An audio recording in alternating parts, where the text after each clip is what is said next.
Hey guys, this is a Fundamentals of Engineering intro presentation. So this is a recap about how you can get your PE license and how the Fundamentals of Engineering exam works as of 2025-2026.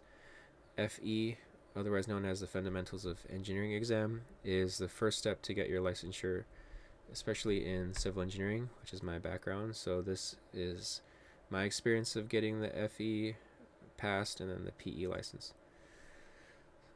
First of all, I have review courses, so this is explaining about how this would be a prep for passing the FE exam. About the FE in general, it's administered by the NCEES. That's the governing board for giving licensure for engineering licenses. You take the FE exam at test centers such as Pearson. So there's Pearson test centers that look like these, where you sit down at a computer and you take the whole exam on there. You'll be sitting with people who don't even have the same type of exam as you. You're just in a general testing center, and they have rules about how you take the exam. For a review course, I cover a crash course of all the FE exam topics. Also, could be related to the PE. There's also a simulation on exam that's hosted by the NCEES. It's useful that you practice on your own time and do things like prepfe.com. So there's a simulation of the exams. You can get the Lindbergh FE Civil Review Manual. That's actually for the PE licensure, but it's like a really huge book about all the topics of civil engineering that you can study for, and it's a good reference manual. But don't just rely on that manual. Don't just use the practice exam from the main website, and then don't just use like slides that you see here. So a lot of it is there's prep courses for the FE, but this one is just overview. As of right now, to get the PE license, you'll need to have uh, You'll need to have passed the FE exam, and then you need the work experience. You need the bachelor's degree or some kind of equivalency, but I've only really seen it with the bachelor's degree. And these are the requirements. So the FE exam comes first, 110 questions on the computer at the test center. You can take this during your junior or senior year or whenever after you graduate. But after you pass that, that's when it kicks off the 2 years of working experience under a PE. So you'll need 2 years of working experience in engineering. You have to be signed off by 3 professional engineers, and then you need to pass all of the PE exams in order to be a professional engineer and get the PE license or the professional engineering license. This includes an 8-hour exam. The 8-hour exam is held on one day, so there's a 4-hour morning session and a four-hour afternoon session with a lunch break. In the past, it would be 4 hours of breadth, which is a general subject matter testing, and 4 hours of depth in the afternoon, which is a topic of your specialty, such as structural, geotechnical, transportation, water, construction. But as of 2025-2026, it's 8 hours of depth with some sprinkling of breadth. So that means you choose a specialty like transportation, and the majority of those questions will be transportation, and then there will be some breadth questions or the general questions from the different fields like construction, structural, water, spread throughout the exam. That's the knowledge that I have so far. Besides that main exam, there's a 2.5-hour seismic exam and a 2.5-hour surveying exam. The seismic and surveying exam can be taken only after you have the 2 years of working experience and the PE sign-offs, meaning you have to have applied for your licensure. There's also a take-home ethics exam when I took it. That just is like a quick exam that you do at home and then you send it in along with your application.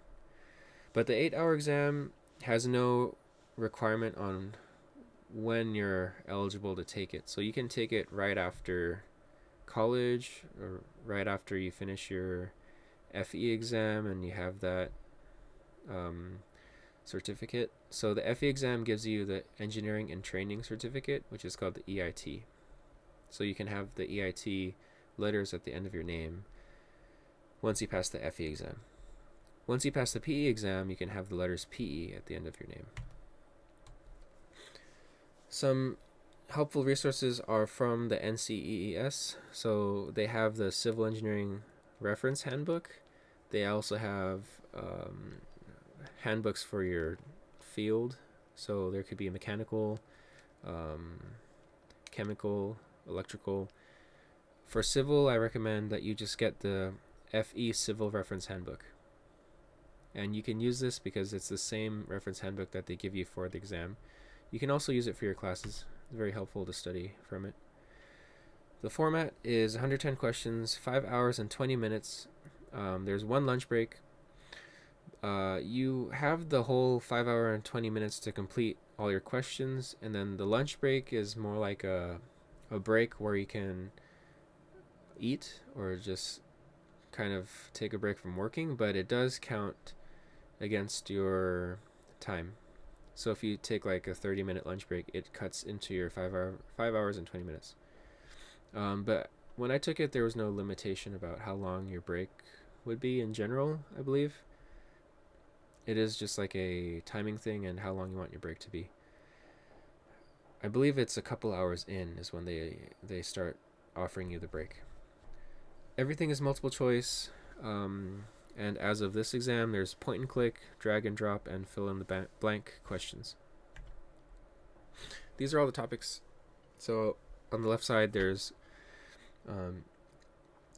statistics, geometry, basic math. There's ethics and professional practice, engineering, economics, dynamics, mechanics of materials. So these are getting more into the upper division classes. Fluid mechanics, surveying. Surveying is kind of light because there's also like the surveying exam that's dedicated to it if you get into the PE licensure area. But there is some surveying questions. There's water resources. This is about maybe some calculations about water, like a runoff or like accumulation of water, which could be more math related. Structural engineering, geotechnical, transportation, and construction. So here's some like breakdown of showing some topics. I have like a schedule of like how this would be broken up if I were to tutor it. But some practice questions would look like this. There is an ethics take-home portion. No, not take-home, sorry. That is for the PE. There's some ethics questions on the FE exam.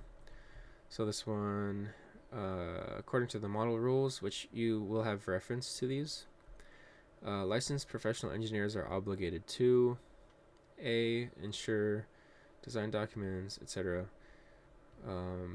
So like you would refer to these other documents to find the answers to ethics questions. They put it into the handbook for the FE exam. And then the answer is C.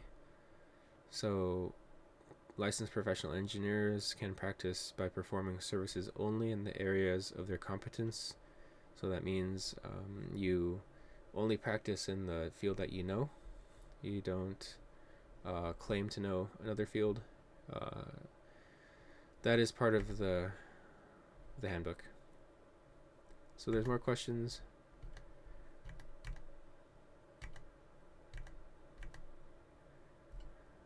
These are some statics questions. This is just a quick primer for statics if you have seen it before. We have the sum of forces in the x, y, and z directions. Some quick steps on how to solve it. So this example is find the resultant of these forces. So you have like an XY plane and 3 forces. Find the magnitude only. There's a solution. This one is find the free body diagram of roller. And then the solution. This one is find the spot at which you need to add another force to create an equilibrium. And then the solution is like you use the free body diagrams, more statics,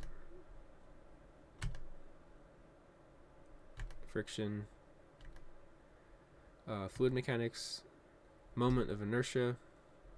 So in the handbook you'd get these types of shapes, then you would apply it. Solution to that one.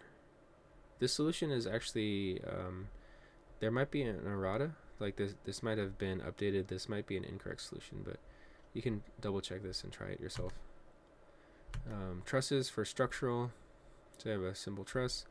Which members in the truss have a 0 force member? Solution.